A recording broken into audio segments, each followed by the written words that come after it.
Baik, di sini saya akan menjawab pertanyaan yang kedua, yaitu jelaskan dan berikan contoh bentuk sesat berpikir atau logical fallacy dan bagaimana agar kita bisa terhindar dari logical fallacy.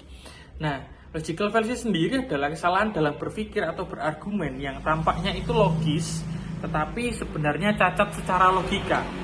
Fallacy dapat melemahkan argumen dan menyebabkan kesimpulan yang tidak valid. Sebagai contoh, menyerang karakter orang berargumen. Jadi yang diserang adalah bukan argumennya, tetapi orangnya. Sebagai contoh, jangan dengarkan pendapat Andi tentang pendidikan. Kan dia cuma lulusan SMA. Nah, kesalahan adalah di sini argumen Andi diabaikan karena latar belakang pribadinya, bukan karena isi argumennya. Kemudian yang kedua adalah memutarbalikkan argumen lawan agar mudah diserang. Sebagai contoh, si A mengatakan bahwa kita harus mengatur penggunaan kendaraan pribadi untuk mengurangi polusi. Kemudian ditanggapi oleh si B, oh jadi kamu ingin melarang semua orang punya mobil?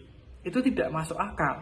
Nah, kesalahannya adalah si B ini membesar-besarkan atau menyimpangkan argumen dari si A.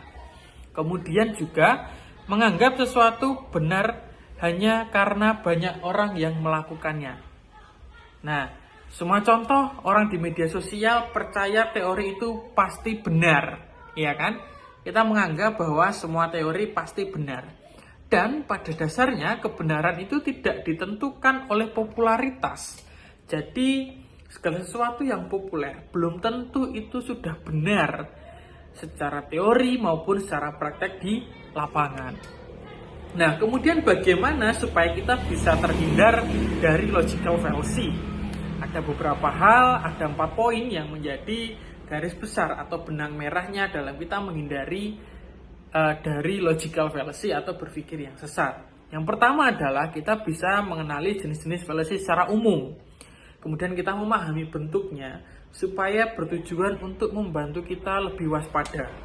Kemudian yang kedua adalah evaluasi argumen secara objektif.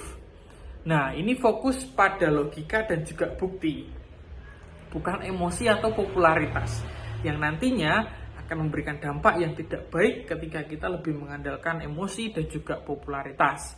Kemudian adalah melatih supaya kita terus berpikir untuk kritis. Nah, apakah ini relevan? Apakah ini ada bukti kuat? Dan kemudian yang terakhir adalah membedakan antara orang dan argumen. Kita menganggap nilai argumennya itu lebih penting daripada siapa yang menyampaikan. Demikian yang dapat saya sampaikan. Terima kasih atas perhatiannya. Wassalamualaikum warahmatullahi wabarakatuh.